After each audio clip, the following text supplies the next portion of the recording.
Tory socialism. This is the biggest story that we have. So because of the pandemic and the elderly and the generations, we have to sort out social care, we have to sort out pensions, we have to sort out homelessness, young people, education, health, arts, Netflix. Why do we have so many problems in this country? Simple. For decades, we've gone with the Keynesian version of economics. Doesn't work. You created a system where nothing works, and then of course you have some people, especially young people, who kick off and say, well, let's go find a radical leader like Jeremy Corbyn to support. Stop making a mess. The more the government gets involved with these things, the more problems they create. Now they say we're going to raise taxes, especially national insurance, and they lie to you. They say it's only 1%. It's not 1% because it's 1% from employee and 1% from employer. That's 2%. It's double. Secondly, it's completely counterproductive. Some people are now, some Tory loyalists come out and say, as I said earlier, this is just because of COVID. It's a very, very emergency situation. We have to tax and spend and borrow. Then why did you start doing it in 2016 with Theresa May and onwards? There was no pandemic there. There was no emergency there. We actually sorted out the budget up to a point where Philip Hammond said, declare, there's no austerity anymore. Deficit is under control. Yet, they gave us the biggest tax burden since the last few decades. Borrowing up, again, some people can argue because of the interest rates, borrowing is good timing. But tax rises, spending, big government, why? And this policy that, again, some of the loyalists are supporting, saying, well, how do we fund social care? We have to tax and spend. This is the only way. You were the same people who were outraged when Theresa May introduced the same policy. When Theresa May introduced the dementia tax and things like that, people kicked off. Now they say, well, Boris is doing it. So it's different. It's the same thing. Luckily, there is still hope inside the Tory parties. MPs are kicking off. Conor Burns said there was so much in the papers about tax. This is well worth watching again. This is a video about the Laffer curve. Often, lower tax rates deliver a higher tax take. So Laffer curve essentially, which is basic facts about economics, especially when it comes to business tax. If you reduce tax, if you cut tax, you actually increase the tax receipt for the government and for the country. That's just basic economics. Essentially, because you tax them less, they make more money. And as they make more money, an investment, then they will pay tax anyway. So that's just basic concept of economics. But somehow, these people don't really care about it. Mark Pritchard, also another Tory MP, said, apart from flexing this triple lock stuff with pensions and also pledging no new tax rises and income tax, national insurance, VAT, this was all happening during the election. This was the manifesto.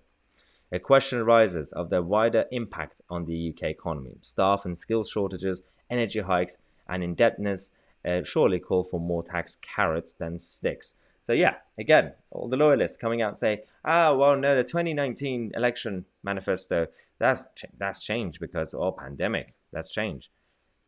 That's an excuse for now. Previous cabinets, previous manifesto pledges were broken every single time, despite not having any health emergencies or any virus or anything like that. Why do you keep lying? Why do these people keep coming out, breaking their own manifesto pledges? And why do voters continue to fall for it? Every election. Some voters will look at the manifesto. I like this party policy. Why do you go with party policy? You know it's not going to happen. The best way to vote for these parties is simply on the wider set of values and agenda. Wider image, not really this specific policy. They always break their promises anyway. All of them do it. So it's not really an anti-Tory thing. They all do it anyway. So this is the problem that we have. The government should stay out of it. Stop getting involved. The more you get involved, the more problems you create. Just like what they did in the economy and business. The more the government gets involved with the world of business, the more monopolies they create, the more corporations they create, and the more cronyism they create. Stop making things difficult. The more regulation and also loopholes they create for tax purposes and regulations overall. Big corporations will find good, expensive lawyers and accountants to be fine. Small businesses and ordinary people and self-employed will be messed up, thanks to you guys. So stop lying to the people, all of you, the political class, left, right, and centre, and for the love of God, give us some power back. The way things are going in France, in Australia, in Canada, and in certain other places, it's slightly worrying times. And it makes me more passionate about the job that I have now and what I do. I started this, as some of you know, during the Brexit times. And it was simply just to tell you the truth about the Brexit negotiations and to make sure that we get Brexit done. This is now even a more important cause than before. This is about our future, not just the future of our country, but our planet, as Greta Thunberg would say.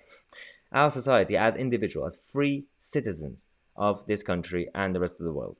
If you want humanity to prosper and be free and democratic and have our own sovereignty, you need to fight back. And that's why as I always say, I'm very grateful for your support. These channels like this need to continue. It's not just for my sake, because everything that we actually, all the subscription, everything that we have goes directly to the cost of this channel. We have researchers, the contributors that we have, the hosts, and of course people in the background, behind the scenes. I hardly actually get anything myself at the end of the day, because for me, it's not really about the money, it's a cause. And we're all in this together. We have to do this because all the others, the big establishments, whether it's media or the political class, they have the money, they have the funding. Whether it's the George Soros money or the Bill Gates money, or on the other side, of course, we've got the lefties and all the others as well. So we don't have that. We have you. And if you want us to continue to be the voice of reason and the voice of the majority, then we have to do it together. Right, this was only a short clip of the whole show, as I said earlier, previous video. But I was going to try to post some sort of short version of it. It's just going to be impossible unless you completely self-edit and self-censor. If you want to watch a full version, we're going to be talking about all the topics that we had, including the health passports and, of course, the jabbing the children. We have to change all the words, unfortunately.